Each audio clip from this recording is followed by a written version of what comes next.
Il y a deux grandes formes d'écriture dans le monde. Il y a une première forme d'écriture qui est, on va l'appeler conceptuelle, qui est sensible au conceptuel, qui est sensible à la logique également. C'est l'alphabet. Alors j'ai mis l'alphabet latin, vous pourriez mettre l'alphabet grec, cyrillique. C'est un alphabet. C'est l'assemblage de lettres qui, en tant que telles, n'ont pas de signification propre, qui fait sens. Voiture, V-O-I-T-U-R, ça ne veut rien dire, le V en tant que tel. C'est l'assemblage de sens, pardon, l'assemblage de signes qui n'ont pas de sens particulier, qui fait sens. Et notez que si je mets 2T à voiture, on l'a vu juste avant, vous comprendrez que c'est une voiture. Langage excessivement conceptuel. Tous les langages qui utilisent des alphabets sont des langages conceptuels, des écritures conceptuelles, des écritures logiques. Pour ceux que ça intéresse, la plupart, pas toutes, hein, la plupart des écritures conceptuelles, logiques, se lisent de gauche à droite. Et si vous êtes familier, je ne vais pas rentrer dans le détail, mais simplement si vous êtes familier avec ce qu'est le cerveau gauche, cerveau droit, les écritures conceptuelles, pour la plupart, se lisent de gauche à droite et font appel pour l'essentiel au cerveau gauche, le cerveau logico-arithmétique. On est très conceptuel. Et c'est très lié, entre autres, à notre écriture. Alors il y a quelques écritures, en particulier les écritures les plus anciennes, par exemple l'arabe, l'hébreu, qui sont des alphabets, hein, et qui se lisent malgré tout de droite à gauche. Vous savez pourquoi? Je vous l'ai dit. Parce que ce sont les plus anciennes. Comment on écrivait à l'époque? Il n'y avait pas de stylo. Hein. On gravait. Et à l'époque, il y avait déjà une majorité de droitiers. Essayez, quand vous êtes droitier, vous, de graver de gauche à droite, vous verrez, vous n'y arrivez pas. Donc la technologie a fait que les écritures les plus anciennes se lisent encore aujourd'hui, hein, c'est le poids de l'histoire, de droite à gauche. Sinon, toutes les autres écritures conceptuelles, logiques, qui ont des alphabets, se lisent de gauche à droite. Autre forme d'écriture. C'est quoi ça? C'est le chinois. C'est le chinois. Je vous ai mis... C'est quoi ça en chinois? C'est Ma. Pourquoi? Parce que c'est mon nom en chinois. Monsieur Ma. Ma Lion. C'est mon nom en chinois. Et Ma, c'est quoi? C'est le... Vous l'avez reconnu? C'est le cheval. Alors, vous pourriez me dire, aujourd'hui, ça ressemble plus beaucoup à un cheval. Mais ça a ressemblé à un cheval. Alors que C-H-E-V-A-L, ça n'a jamais ressemblé à un cheval. On est d'accord? Ça a ressemblé à un cheval et on pourrait vous raconter l'histoire de comment on est arrivé. Voilà, là, ça s'est transformé comme ça, puis après, il y a eu la simplification. On peut vous raconter l'histoire. Écriture essentiellement sensible au contexte, écriture contextuelle, langage visuel. Conceptuel, logique d'un côté, visuel, contextuel de l'autre côté.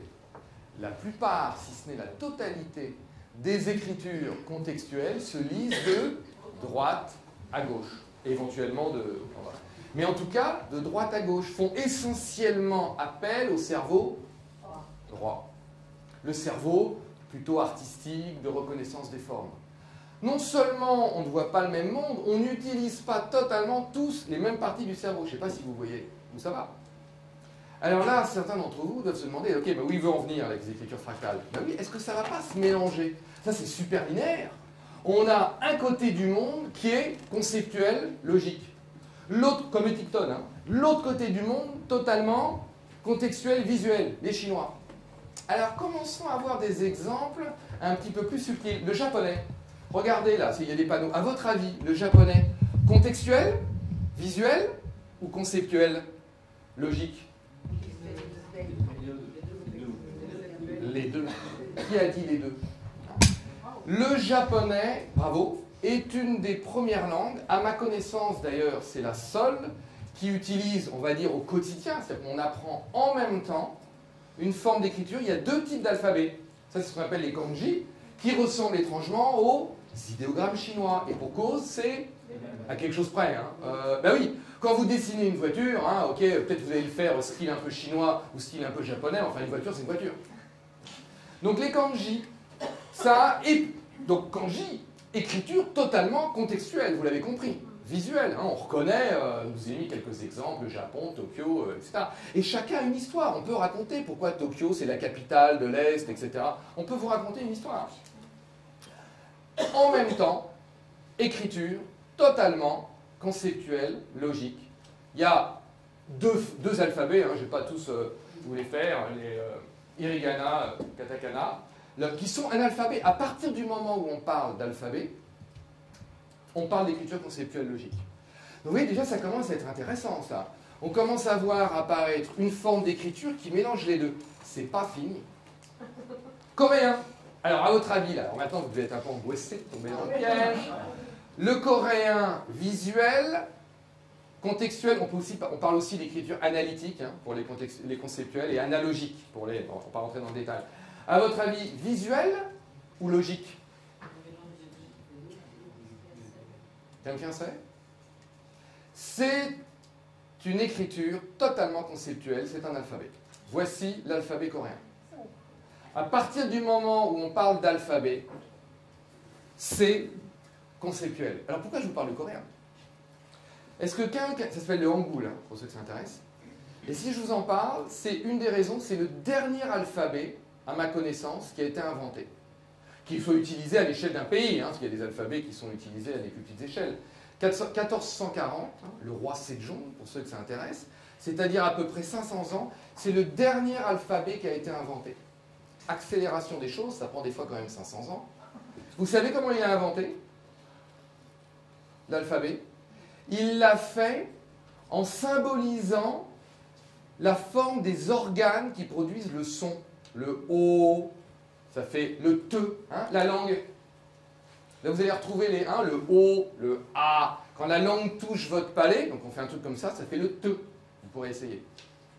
Alors, suivez-moi bien. La plupart d'entre vous, quand vous avez regardé la photo tout à l'heure, là, des enseignes, je pense qu'il y en a pas mal qui ont dû se dire, qui n'osaient rien dire, mais qui se disaient, ok, c'est visuel, c'est comme le chinois, quoi. Une écriture qui ressemble totalement à du visuel, qui pourtant est totalement conceptuel, ce qui est un alphabet, mais qui a été basé sur du visuel. Ça commence à devenir un peu fractal, cette histoire. Je pense que ça n'est pas un hasard que ce soit le dernier alphabet qui a été inventé. Alors pour ceux que ça intéresse, un coréen, qui est niveau bac, l'équivalent.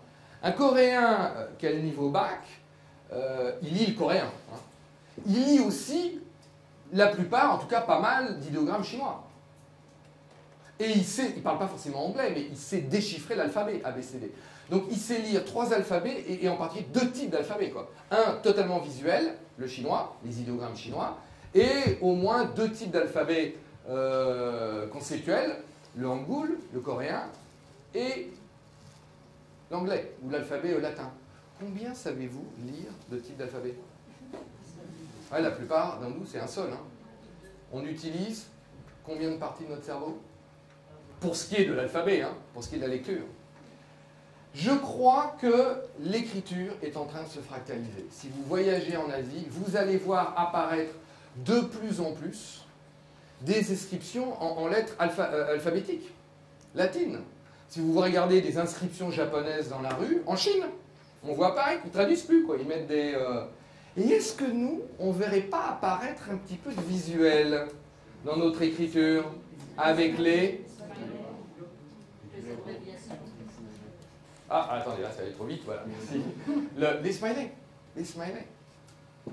On commence aussi à voir apparaître, pour ceux que ça intéresse, hein, l'écriture contextuelle. Quand vous tapez les SMS, en fonction des mots qu'il y a, on vous en propose d'autres. Écriture contextuelle pour de l'écriture conceptuelle, mais qu'est-ce que c'est que cette histoire?